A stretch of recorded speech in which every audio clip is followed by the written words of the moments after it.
Hello दोस्तों, स्वागत है आपका एक और अमेजिंग वीडियो में। इस वीडियो को ना बहुत आराम से देखिएगा क्योंकि थोड़ी लंबी वीडियो होगी। इसमें मैं बहुत सारी चीजें आपको समझाऊंगा और हम लोग इस मुद्दे पर भी डिस्कशन कोशिश करेंगे कि हम इस मुद्दे पर भी बात करें कि क्या इंडियन मार्केट का जो स्ट्रेंथ है वो सच में है या ये कोई एक बबल है। पहले बात तो सब लोगों को, चाहे वो बुल हो चाहे वो बियर्स हो, मैं सबको कंग्रेचुलेट करूंगा क्योंकि निफ्टी 21,000 लेवल को आज टच कर दिया है।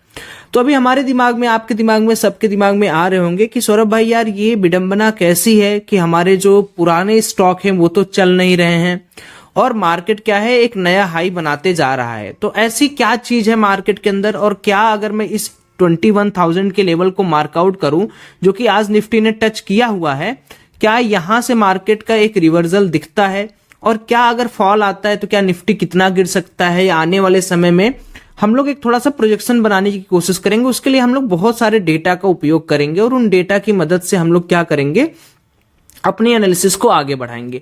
तो सबसे पहले यार देखो, दो चीजें आपके दिमाग में आनी चाहिए। पहली चीजें ये आनी चाहिए कि जितने भी लार्ज कैप स्टॉक है ना, लार्ज कैप स्टॉक के अंदर कोई भी ऐसा स्टॉक नहीं है जो बहुत ज्यादा चल रहा है।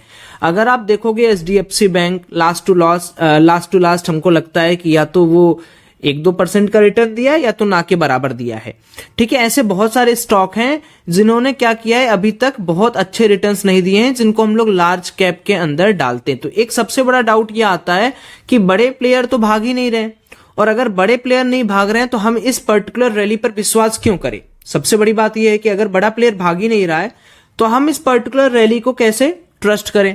दूसरा सवाल यह आता है कि यूएस मार्केट के अंदर बार बार क्या हो रहा है, एक खतरा बना हुआ है। यूएस मार्केट के अंदर टेंशन बनी हुई है, इन्फ्लेशन रेट को लेकर चिंता बनी हुई है, उसके ऊपर हमारा क्या व्यू रहेगा। तीसरी चीज पे हम लोग डिस्कस करेंगे कि यार जो जियोपॉलिटिकल टेंशन है, ठीक है, कहीं वार हो रहा है, ठीक है, कहीं पर क्राइसिस चल रही है, तो किसी की जीडीपी निगेटिव में जा रही है, तो उसके बारे में क्या है। और चौथी चीज हम बात करेंगे, in contrast to all this Indian market का वजूद कैसा, और आने वाले समय में मेरे हिसाब से इंडियन मार्केट कहां तक जा सकता है और इंडियन मार्केट का प्रोजेक्शन क्या रहने वाला है। इंडियन मार्केट के अंदर हम ये डिस्कस करेंगे कि अभी कितना और इसको बचा है मार्केट को ऊपर जाने के लिए। दूसरा हम ये डिस्कस करेंगे कि इंडियन मार्केट के साथ साथ हमारा बैंक निफ्टी कहां जाए। अब देखो, मैं इस वीडियो के अंदर सिर्फ आपको ट्रेडिंग के बारे में नहीं बताऊंगा, मैं आपको इस वीडियो के माध्यम से 2024 के बारे में भी बहुत सारी चीजें बताऊंगा कि 2024 में कौन से स्टॉक अच्छे चलेंगे, किनके थीम अच्छे हैं। और दूसरी चीज, अगर आप स्टॉक के साथ साथ स्टॉक एफएनओ कर रहे हो तो उनके अंदर कौन कौन से स्टॉक पे आपको नजर रखनी चाहिए। तो काफी इंपॉर्टेंट वीडियो होने वाली है। तो शुरू करते हैं शुरुआत से कि भैया लार्ज कैप स्टॉक क्यों नहीं चल रहे हैं। तो अब देखो, इसका बड़ा साधारण सा एग्जाम्पल है। मैं हमेशा कोशिश करता हूं कि एक लेमन तरीके से समझा जाए कि अब ये बूढ़े हो चुके हैं, ठीक है। नॉर्मल सी बात समझो कि अगर आपके घर में भी कोई बूढ़ा है, कोई बुजुर्ग है, तो आप तो उछल उछल के चल जाओगे, लेकिन उनको थोड़ा टाइम लगेगा। वो चलेंगे, फिर वो थोड़ा सा रेस्ट करेंगे, फिर चलेंगे, फिर रेस्ट करेंगे। लार्ज कैप स्टॉक्स के अंदर दिक्कत ही यही है कि सबसे बड़ी बात यह है कि इतना ज्यादा वो लोग चल चुके हैं, अपने पीक पर आ गए हैं। अब आप ये नहीं कर सकते ना कि एमआरएफ का शेयर 1 लाख से 10 लाख एक दिन में हो जाए, लेकिन आप ये जरूर कह सकते हो कि 3 रुपए वाला शेयर आज 10 रुपया, 4 रुपया, 5 रुपया, 6 रुपए हो जाए। तो अगर आप परसेंटेज ऑफ आरओआई के अंदर डिस्कस करोगे तो बूढ़े शेयर हो चुके हैं, इस वजह से अभी उनके मोमेंटम को ना भी हो ना, वो केवल टिके रहे या छोटे छोटे रिटर्न दे, तो ये जो पीएसयू हैं या जो मिड कैप सेक्टर्स हैं, ये सारे अपने आप की ग्रोथ को पोटेंशियली कवर अप कर लेंगे। दूसरी चीज है कि भैया अमेरिका बाजार टेंशन से भरा हुआ है। अब देखो, ये जो अमेरिकी बाजार की हम बात कर रहे हैं ना, ये टेंशन से नहीं भरा हुआ है। ये सिर्फ आपको और हमको और जनता को दिखाया जा रहा है कि यूएस मार्केट के अंदर टेंशन है। भैया यूएस मार्केट वो अमेरिका है, उसको पीछा उसका छुड़ा नहीं पाएगा कोई। अभी आप देखो, वार हो रही है कहीं और, मजा ले रहा है अमेरिका। 90 ऐसी कंपनीज हैं जिसमें से आप कह लो कि 60-70% डिफेंस की ऐसी कंपनीज हैं, वो भी प्राइवेट कंपनीज हैं, जो खरबों रुपए छाप रही हैं सिर्फ और सिर्फ आर्म डील करके, वेपन डील करके। तो आप और हमको लग रहा है कि यूएस मार्केट के अंदर टेंशन है, जॉब कम है, एम्प्लॉयमेंट रेट ज्यादा है, इन्फ्लेशन रेट उनके टारगेट में नहीं आ रहा है, वो रेट हाइक कर रहे हैं, रेट पॉज कर रहे हैं। तो ये उनकी पर्टिकुलर चीजें हैं। उस पर्टिकुलर चीज से एक चीज आपको पहले कंट्रास्ट ये करनी होगी कि देखिए आप हो चाहे मैं हूं, दो चीजें समझ के रखो कि एक कंट्री है जिसको हम इमर्जिंग कंट्री बोल रहे हैं, एक कंट्री है जिसको हम डेवलप कंट्री बोल रहे हैं। ये ईसी हो गया या डीसी हो गया। अब मान लो कि डीसी कंट्री है, अमेरिका को ले लेते हैं एग्जांपल के तौर पे। अब यहां के कुछ इन्वेस्टर्स हैं जिनको हम एफपीआईज या एफआईआईज कहते हैं। अब as a investor point of view, एक इन्वेस्टर अपना पैसा वहां लगाना चाहेगा जहां की कंट्री ग्रो कर रही है, जहां की कंट्री इमर्ज कर रही है। और यही वजह है कि अभी आज आपने देखा होगा कि आरबीआई ने साफ साफ कहा है कि जितना मनी फ्लो हमने इस बार देखा है उतना कभी नहीं देखा था फॉरेन इंस्टीट्यूशनल इन्वेस्टर्स का। बहुत तगड़े मनी फ्लो हुए हैं। तो अगर हम अमेरिकन मार्केट के टेंशन को, उनके क्राइसिस को देखें भी कि चलो ठीक है भैया, दिक्कत है, इन्फ्लेशन है तुम्हारे अंदर, है ना, तुमको रेट बढ़ाना पड़ रहा है, लेकिन सच्चाई तो कुछ और बता रही है। सच्चाई ये बता रही है कि बिजनेस भी तो इनका रोबस्ट चल रहा है। सारे जितने भी बड़े बड़े आईटी सेक्टर्स हैं या आईटी हब है, सब तो इन्हीं के पास हैं। तो एक तरफ तो अमेरिकन मार्केट को अगर आप देखोगे डेटा डेटा डेटा डेटा खेलोगे, या जो मार्केट के अंदर पब्लिक हो रहा है उसको खेलोगे, तो आपको लगेगा इंडिया गरीब, अमेरिका गरीब होते जा रहा है, इंडिया अमीर, अमेरिका गरीब होते जा रहा है। लेकिन असली सच्चाई ये है ही नहीं। असली सच्चाई ये है कि अभी भी अमेरिका के पास इतना सारी चीजें हैं जितना अभी एक कंट्री को उसके बराबर होने में 10-20 साल लगेगा। अगर अमेरिका आज सब कुछ बंद कर दे तब आप उसके बराबर पहुंच पाएंगे। तो ये तो चिंता का विषय है ही नहीं। ये तो हमें आपको सोचना ही नहीं कि अमेरिका क्या कर रहा है क्या नहीं कर रहा है। हाँ, जो तीसरा पॉइंट है कि जियोपॉलिटिकल वार, क्राइसिस और जीडीपी को लेकर क्या चीजें हैं, तो देखिए 2020 के बाद सारी कंट्रीज के अंदर सबसे बड़ा रोल था सेंट्रल बैंक का। ठीक है, सेंट्रल बैंक जैसे काम किया उस तरीके से उसने जीडीपी, मनी इनफ्लो या लोन देने की जो परसेंटेज उसको डिग्रेड करके पैसा बाजार में लिक्विडिटी लाना, वो सब सारे सेंट्रल बैंक ने किए। लेकिन सबसे अच्छा काम किसने किया? आरबीआई ने। यानी अपना देश महान, भारत देश महान। क्यों? क्योंकि आप देखो यूके जैसे देश के, जापान जैसे देश के, इन सबकी हालत खराब है और सिर्फ इंडिया है जो दहाड़ रहा है। अगर आज के पैमाने पे आप देखोगे सबसे बड़ा इमर्जिंग मार्केट अगर कोई है तो वो इंडिया है, चाइना भी नहीं है। पहले होता था कि नहीं, चाइना के अंदर बहुत इन्वेस्टमेंट आ रही है, बहुत इन्वेस्टमेंट आ रही है, चाइना भी नहीं है। सबसे पहले पे हम हैं। अब यहां पर एक सबसे इंपॉर्टेंट चीज ये है कि ये जो जियोपॉलिटिकल वार हैं उनसे खतरा इसलिए बढ़ जाता है क्योंकि यार देखो, इंडिया के अंदर तेल नहीं मिलता, सबसे बड़ी बात है, और कुछ नहीं बात है। बाकी इंडिया के पास सब कुछ है। खाने के लिए हमारे पास इतने अच्छे अच्छे अलग अलग तरीके के मसाले, इतने अच्छे अच्छे अलग अलग तरीके के पदार्थ हैं कि हमें मतलब ही नहीं है, तुम लड़ो मरो। हां, उससे बाधित होता है सबसे बड़ा तेल। अब जैसे रिलायंस इंडस्ट्रीज समझो, अब अगर मान लो ये 80 रुपए बैरल अगर कोई तेल ले रहा है, एक एग्जांपल बता रहा हूं, वैसे बैरल के अंदर बहुत अलग अलग डील होती है। अब मान लो कि रसिया यूक्रेन में ही वार हुआ या कहीं वार हो रहा है, अब ये कह रहा है कि नहीं भैया हम तेल की सप्लाई रोक देंगे और लेना है तो हम 110 रुपया देंगे, लोगे या नहीं लोगे साफ साफ बता दो। तो अब रिलायंस क्या करेगा? क्योंकि रिलायंस ने बहुत सारे सेक्टर को थामे हुए। आप एक एग्जांपल समझो कि एक पिलर है भारत देश का, रिलायंस सेक्टर। अब वो अगर महंगाई बढ़ा देगा तो लोगों के पास पैसा, जॉब, सैलरी तो उतनी ही आ रही है। ऐसा तो नहीं है कि नहीं जियोपॉलिटिकल वार हो रहा है तो हमारी सैलरी बढ़ गई।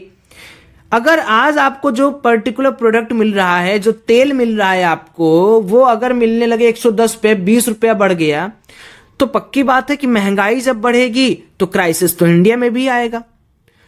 तो कहने वाली बात यह है कि जियोपॉलिटिकल वार को अगर हम छोड़ दें, अगर बंद हो जाए, तो आज भी इंडिया रोबस्ट तरीके से ग्रो करेगी। कोई मेजर करेक्शन की मेरे को तो कोई अभी भनक नहीं लग रही है। अब हम आ जाते हैं इंडियन मार्केट के ऊपर कि भैया इंडियन मार्केट का क्या सीन है, कैसा सीन है। तो देखिए, सबसे पहले तो मोटा मोटा आप डेटा सुन लीजिए। डेटा बहुत स्ट्रांग होना चाहिए, आपको डेटा पता होना चाहिए कि डेटा के अंदर क्या है। अभी इंडिया जो है वो 5वें नंबर पे है, यानी अगर कंट्रीज वाइज बात करें तो टॉप 5 के अंदर इंडिया आ गई है कि भैया इंडिया टॉप 5वें कंट्रीज में आती है, ऊपर से लेके 5। दूसरी चीज यह है कि अगर हम इंडिया की बात करें तो अभी इंडिया का जो सबसे बड़ा अचीवमेंट है वो है एफपीआईज इन्वेस्टमेंट का रोबस्ट तरीके से भारत देश में आना। और तो और मार्च महीने के आसपास आते आते, मार्च 2024 के आते आते बहुत सारे पैसे फॉरेनर्स के मार्केट के अंदर आने लगेंगे। ऐसा मैं नहीं कह रहा हूं, आप सोच रहे हो सौरभ भाई आप गणितज्ञ बन रहे हो, नहीं मैं नहीं कह रहा हूं, ऐसे हमारे दास साहब ने बोला है। तो दास साहब ने जो बोला है वो तो आप गलत कह नहीं सकते हो। तो भैया गवर्नर, उनको तो सब पता है क्या होना है क्या नहीं होना है। तो मार्च के बाद, मार्च, अप्रैल, मई, जून, जुलाई, अगस्त, सितंबर, आप देखोगे कि ये नेट इन्फ्लोज बढ़ा रहेगा। अब नेट इन्फ्लोज बढ़ा रहेगा तो जब अमेरिकन बाजार या बाहर से जब पैसा आता है ना, तो इसमें जो अपने बुढ़े हुए स्टॉक है जिनको हम लार्ज कैप स्टॉक कह रहे हैं, ये ताबड़तोड़ करके रैली दिखाते हैं। क्योंकि जो बाहर का व्यक्ति है वो आपके पेनी स्टॉक में या मल्टी बैगर बनाने यहां नहीं आया कि मैं 1 रुपया का 100 रुपया, वो जुआ खेलने नहीं आ रहा, वो अपने पैसे को डबल ट्रिपल करने आ रहा है। वो आपकी मदद इसीलिए कर रहा है कि हम आपको पैसा दे रहे हैं, आप हमको उसके बदले में कुछ रिटर्न दो। तो वो पैसा जो लाएगा तो वो लार्ज कैप में लगाएगा। एचडीएफसी हो गया, आईसीआईसीआई हो गया, परसिस्टेंट हो गया, इंफोसिस हो गया, टीसीएस हो गया, एक्सिस बैंक हो गया, रिलायंस हो गया, अडानी हो गए, इन सारे स्टॉक्स में वो पैसा अपने लगाएंगे। तो इंडियन मार्केट का अगर डेटा वाइज करें तो भैया 5वें पे है। इंडिया के अंदर एफपीआईज बड़े अच्छे हैं और पैसा आ रहा है मार्केट के अंदर। तीसरी जो चीज है कि इंडिया का पहला जो फॉरकास्ट था कि 6.8% से इंडिया की जीडीपी 2024 में ग्रो होगी, आज उसको रिवाइज करके 7% कर दिया गया। अब बताइए, यहां दुनिया चिल्ला रही है कि भैया हमको खाने को नहीं है, हमारे यहां लड़ाई हो जा रहा है, हमारा इन्फ्लेशन नहीं गिर रहा है, ये नहीं गिर रहा, वो नहीं गिर रहा है, या इंडिया कह रही कि नहीं 6.8 था अब 7% हमारा बढ़ेगा इंडिया। अब आपको इससे ज्यादा क्या मैं प्रूफ दूं कि आप इंडिया के अंदर इन्वेस्ट करना शुरू कर दे। जानते हैं आप लोग सिर्फ एक दिमाग से सोचते हैं कि भैया मुझे कॉल लेना है या पुट लेना है, सिर्फ आपके दिमाग में यही चलता है। अगर आप इनसे हटकर कभी इन्वेस्टमेंट के बारे में डिस्कस करो, कभी स्विंग के बारे में डिस्कस करो, कभी फ्यूचर लेके देखो। आप निफ्टी का फ्यूचर पता है 18,800, 19,200, 19,600, अगर 18,800 भी कंसीडर करें तो 21,000 चल रहा है। जरा पॉइंट कैलकुलेट करके कमेंट सेक्शन में बताइएगा जरूर कितना बढ़ गया।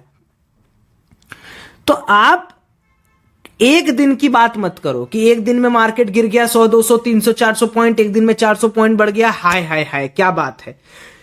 इन्वेस्टिंग का मतलब यह है कि आप लोगों को थीम बेस्ड काम करना पड़ेगा। देखो गवर्नमेंट तो बीजेपी की आ रही है, तो आप पर्टिकुलर है कि 5 साल आपको अपनी लाइफ बनानी है, बन सकती है, मैं इस बात का दावा कह रहा हूं अगर आप राइट थीम बेस्ड इन्वेस्टिंग करना शुरू कर दे। लोगों को लगता है कि मेरे पास 1 लाख रुपए रहेगा तो ही मैं इन्वेस्टिंग करूंगा। नहीं भैया, आप 2,000 रुपए पर मंथ, 5,000 रुपए पर मंथ, 1,000 रुपए पर मंथ से भी इन्वेस्टिंग कर सकते हैं। देखिए अगर आप मुझसे पूछेंगे कि सौरभ भाई आप क्या प्रेफर करते हो, म्यूचुअल फंड, सेविंग, देखो मैं एक सिंपल सी चीज बताता हूं। म्यूचुअल फंड के अंदर ही एसआईपी वगैरह आ गया, या आप कह लो इंडेक्स, या आप कह लो कि सौरभ भाई हम एफडी करा लेंगे, या आप कह लो कि हम डेट कर लेंगे। मैं इनमें से किसी को भी प्रेफर नहीं करता हूं क्योंकि मैं अपने एज वालों से बात करने पर फोकस कर रहा हूं। देखिए अभी मेरी एज 25 है, आपकी भी 24, 25, 26, 27 के आसपास, जिसकी भी है बिलो 30 के नीचे। आप और हमारे अंदर क्या खास है, हम लोग अभी अपनी लाइफ में रिस्क ले सकते हैं, ज्यादा सेविंग कर सकते हैं। तो अगर हमारे पास ये अपॉर्चुनिटी है तो हम ऐसी चीजों में क्यों जाएं जिसके अंदर एक गारंटीड CAGR बन के बैठा हुआ है कि नहीं भैया हम तो आपको 14%, मैक्स टू मैक्स 16% ही देंगे। मैं कह रहा हूं कि हम ऐसा क्यों ना काम करें कि हम सीधे स्टॉक स्पेसिफिक इन्वेस्टिंग करने लगे। रिस्की है, लेकिन मैं कह तो रहा हूं हम बुढ़े तो हो नहीं गए कि नहीं हमारे पास 4 करोड़ रुपए है, बस यही लास्ट 4 करोड़ रुपए है, इसके बाद हम जिंदगी में कभी कमाएंगे ही नहीं। अगर आपके पास आज 40,000 है तो कोशिश करो कि आप 1,000 रुपए पर मंथ स्टॉक खरीदने में इन्वेस्ट करो, स्टॉक एसआईपी करिए।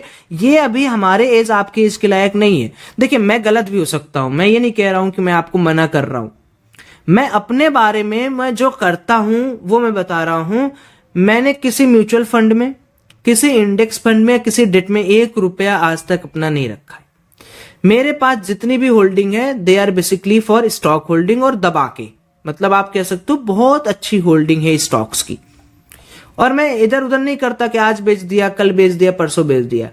मैं सिंपली एक थंब रूल बनाया हूं कि मुझे भैया किसी भी स्टॉक में 15% का एक बार मुझे प्रॉफिट दिला दो तो मैं उसको एज अ स्विंग की तरह काट सकता हूं।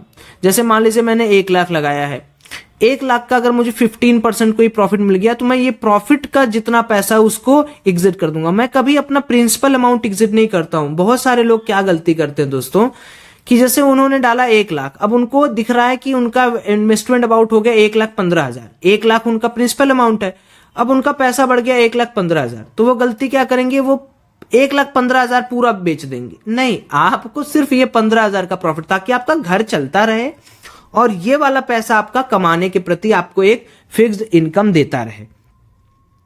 तो ये इंडिया के बारे में है कि इंडिया का जो ग्रोथ है वो अभी भी अंडररेटेड है। ठीक है, मैं कोई हवाई बात नहीं कर रहा हूं। अभी भी आप देखोगे कि इंडिया के अंदर गरीबी है, इंडिया के अंदर अभी भी भ्रष्टाचार है, करप्शंस हैं, बहुत सारे सेक्टर अभी भी स्ट्रगल कर रहे हैं, बहुत सारे गवर्नमेंट सेक्टर की हालत अभी भी खराब है।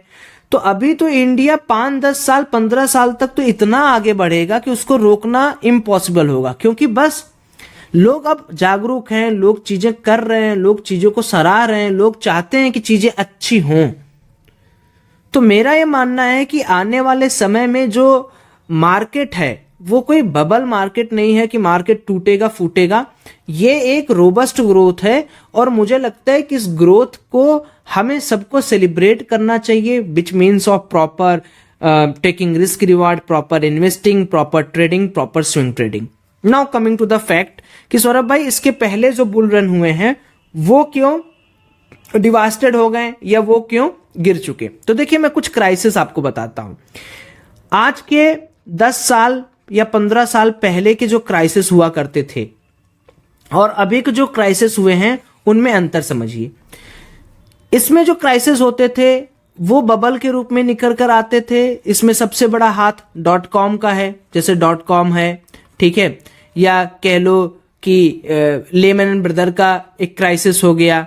तो इस तरीके के क्राइसिस होते ही थे ड्यू टू अनरेगुलेटेड ऑडिट। ठीक है, अनरेगुलेटेड ऑडिट का मतलब है कि समय समय पर एक्सचेंजेस, गवर्नमेंट, अथॉरिटीज इन पर्टिकुलर चीज को उतना कंट्रोल नहीं कर पाती थी। टेक्नोलॉजी उतनी अच्छी नहीं थी, सर्विलांस उतने अच्छे नहीं थे, उतनी अच्छी कनेक्टिविटी नहीं थी कि हम पकड़ पाए कि मार्केट के अंदर क्या बन रहा है, क्या बबल क्रिएट हो रहा है।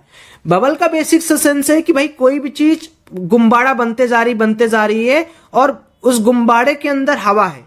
तो बबल मतलब यही है कि गुब्बारा है। जैसे इंडियन मार्केट को लोग बबल इसलिए बोल रहे हैं अभी क्योंकि भाई आप देखो इंडियन मार्केट 21,000 पे चला गया तो लोगों को लग रहा है कि मेरा तो लार्ज कैप बढ़ ही नहीं रहा है, ये तो बबल है, दुनिया रो रही है, इंडिया भी रोएगी, ऐसा लोगों का मानना है। जो बियर कार्टेल, उनको लग रहा है कि आज ही 15,000, आज ही 12,000 निफ्टी आ जाएगा। तो मैं कह रहा हूं कि पहले ये तो समझो कि अभी के ग्रोथ और पिछले के ग्रोथ में अंतर क्या है। लेमन तरीके से देखो, मैं गलत हो सकता हूं, मैं सही हो सकता हूं, मैं कोई ऐसा तो है नहीं कि मैं कोई बहुत बड़ा सीए या फाइनेंशियल या रिसर्च एनालिस्ट या इन्वेस्टमेंट एडवाइजर हूं, मेरे पास उतना बड़ा ज्ञान है। लेकिन मैं जहां तक मार्केट को देख पा रहा हूं या समझ पा रहा हूं तो मैं अपनी भाषा आपको बता रहा हूं कि भैया ऐसे ऐसे मार्केट करेगा। अब यहां पर एक बहुत उम्दा चीज है जिसको समझने की कोशिश करो। अब आप समझो कि जो पिछली क्राइसिस थी वो थी हमारी 2020 की, जिस पर कोई दुनिया का कोई कंट्रोल नहीं था, जिसको हम लोग कहते हैं कोविड क्राइसिस। ठीक है, अब अगर कल को कोई क्राइसिस होती है 5-10 साल 6 साल बाद, तो वो क्राइसिस क्या होगी? वो क्राइसिस किसी ह्यूमन, किसी टेक्नोलॉजी, किसी सेक्टर द्वारा नहीं होगी कि नहीं भैया ऐसा है कि अडानी सेक्टर बढ़ रहा था, अडानी गिर गया, अब चलो क्रैश कराओ, या यूएस मार्केट के अंदर क्रेडिट सेक्टर बढ़ रहे थे, क्रेडिट गिर गया, चलो क्रैश कराओ। ये वाला तो अब कभी नहीं होगा, क्योंकि यार इतनी सारी रेगुलेटेड बॉडीज है, इतनी सारी एंटिटीज है, इतने सारे रिसर्च हैं कि ऐसा होने नहीं देंगे। अब अगर मान लो कि कल को कुछ बहुत बड़ा हो गया कि 10, 20, 25 कंट्री एक साथ मिलकर वार करने लगा, तो वो क्राइसिस काउंटर अटैक करना पड़ेगा, वो क्राइसिस में बदल जाएगा। लेकिन इसके भी पॉसिबिलिटीज यार बहुत कम है, आप समझो। और आपको तो 4-5 साल का अगर ओवरव्यू मिल जा रहा है कि 4-5 साल तक चीजें मुझे अच्छी दिख रही हैं, तो उससे ज्यादा कुछ आपको सोचना ही नहीं है। 4 to 5 ईयर इज एनफ। अब 21,000 पे निफ्टी है, तो चलिए एक बार हम लोग करेक्शन पैटर्न देख लेते हैं कि मार्केट कितना करेक्ट होता है और किस हिसाब से मार्केट चलता है। अब ये देखो कि आपके पास निफ्टी कहां पर पहुंच गया है। आपके पास निफ्टी जो है वो अभी, 1 मिनट में आपको बताता हूं, अभी जो हमारी निफ्टी है वो करंटली 21,000 के आसपास है। ठीक है, हमारी निफ्टी कम से कम 21,000 के आसपास है। तो एक छोटा छोटा काम कर लेते हैं कि हम लोग यहाँ पर ना एक करेक्शन विंडो देख लेते हैं, कितना कितना हमारा करेक्ट हुआ है मार्केट और किस किस हिसाब से हमारा करेक्ट हुआ है। तो अगर पहले करेक्शन की हम बात करें तो इसको मैं थोड़ा कलर चेंज करता हूं, ठीक है। तो हमारा जो पहला करेक्शन हुआ है वो नियर अबाउट कितना हुआ है, जस्ट वेट, ओके। सो ये करीब करीब आप देखोगे तो इसको मैं ब्लू से कर देता हूं, ठीक है, फिर से मैं ये कर देता हूं। ये जो पहला करेक्शन अपना हुआ था वो करीब करीब, क्या हो रहा है, चलो ऐसे ही देख लेते हैं, स्केल लेते हैं। तो पहला करेक्शन जो हमारा हुआ था वो करीब करीब 1400 पॉइंट के आसपास हुआ था, 1419 पॉइंट हुआ था, ठीक है। तो ये आप ऐसे एक एक चीज को याद करो कि 1400 पॉइंट का था, ठीक है। उसके बाद जो दूसरा करेक्शन हमारा ऑल टाइम हाई से हुआ था वो करीब करीब हुआ था 2000 पॉइंट के आसपास, ठीक। तो देखो अभी आपको एक एक चीज समझ में आएगी कैसे क्या मैं बताने की कोशिश कर रहा हूं। उसके बाद एक लंबी बुल रैली थी, लंबी बुल रैली कितनी आई थी, अगर 2020 से देखें तो 7,000 से लेके मार्केट आया हुआ था करीब करीब मान के चलिए 11,000 पॉइंट, और 11,000 पॉइंट से मार्केट लुढ़का कितना, ये सिर्फ और सिर्फ लुढ़का 3,000 पॉइंट। और जो सबसे बड़ी हमारी क्राइसिस आई हुई थी वो वही 2020 उसके पास आई हुई थी कि मार्केट बहुत डीप गया था, मार्केट बहुत ज्यादा ही नीचे चला गया था। तो वो एक पहला चीज था। अगर आप यहां पर देखोगे तो मार्केट 12,000 के आसपास था, 12,000 से सीधे 7,000 आया। तो अगर आप देखोगे तो 7,500 के आसपास या 5,000 के आसपास मार्केट डिप मारा था इन फेज ऑफ कोविड। लेकिन उसके बाद आप देखो उतनी बड़ी कोई करेक्शन पैटर्न आया नहीं। तो अगर मैं एक नॉर्मल करेक्शन पैटर्न भी मानता हूं और मैं मान लेता हूं कि जो रिसेंट हमारा हाई है, ठीक है, रिसेंट हाई का सिर्फ अगर मैं 50% ही मान के चलता हूं तो भी मैक्स टू मैक्स करेक्शन कहां तक होगा, 19,900 तक होगा। मतलब आप ये मान लो कि इन्वेस्टिंग की अपॉर्चुनिटी क्या है कि भाई अभी मार्केट चल रहा है, अभी मार्केट के अंदर जो पैसा बन रहा है, ठीक है, आपको हर एक डिप ना अब आपके लिए एक अवसर बनते जा रहा है कि भैया इस बढ़ते हुए मार्केट में पैसा लगाइए। ये मेरे कहने का मतलब है। क्योंकि अगर आप इस ख्वाब में रहेंगे या इस ख्वाब को बुनते रहेंगे कि नहीं मार्केट के अंदर एक बबल है, उस बबल को वेट करेंगे टूटने का, तो मुझे नहीं लगता कि ऐसा कुछ बबल मेरे एनालिसिस के हिसाब से अभी मार्केट के अंदर है। अब ब्रॉडर वे में बात कर लेते हैं कि ब्रॉडर वे में हमें क्या करना चाहिए। देखिए पहली बात यह है कि आपको 2024 में ये प्रण लेना है कि मुझे थीम बेस्ड स्टॉक के अंदर इन्वेस्ट करना है। अब इसके ऊपर अगर आप वीडियो चाहते हो तो मैं आपसे सिर्फ ये कहूंगा कि इस वीडियो पे 500 प्लस कमेंट और 1000 प्लस लाइक हो जाएगा तो मैं ये वीडियो आपके लिए बना दूंगा। और चूंकि ये वीडियो मैं ये बनाऊंगा क्योंकि मैं इस पर्टिकुलर चीज के अंदर खुद काम कर रहा हूं 3-4 दिन से, मैं आपको बता तो रहा हूं। अगर आप थीम बेस्ड स्टॉक चूज करेंगे, थीम बेस्ड स्टॉक का मतलब ये होता है कि आप गवर्नमेंट को नजर में रख रहे हैं, गवर्नमेंट के काम को देखते हुए नजर में रख रहे हैं और पिछले पूरे हिस्ट्री को कि भाई आने वाले समय में क्या है, ठीक है। और ब्रॉडर व्यू में अगर मैं मार्केट को देखूं तो मार्केट के मेरा जो लास्ट टू लास्ट लग रहा है वो लग रहा है कि 18,800 डाउन साइड में टारगेट रहेगा और 30,000 के आसपास का टारगेट मेरा लग रहा है 2024 के आसपास एंड होते होते मार्केट 2024 के आसपास 30,000 से लेकर 35,000 का टारगेट मुझे यहां पर देखते हुए लग रहा है। और ऐसा मेरा मानना है कि जैन 1 तक आते आते, ठीक है, जैन 1 तक आते आते आप कुछ नहीं तो कुछ नहीं सेंसेक्स को आप करीब करीब 80,000 के आसपास देखेंगे, सेंसेक्स को आप 80,000 के आसपास देखेंगे। और मेरा ये मानना है कि टिल जब तक फरवरी मार्च की अगर हम बात करें तो सेंसेक्स हमारा 1 लाख को टच करने वाला है। 1 लाख अगर टच किया तो वो भी बहुत बड़ा हिस्ट्री रिपीटेड होगा। अब इस वीडियो में बताई गई सारी बातें गलत भी हो सकती हैं यार।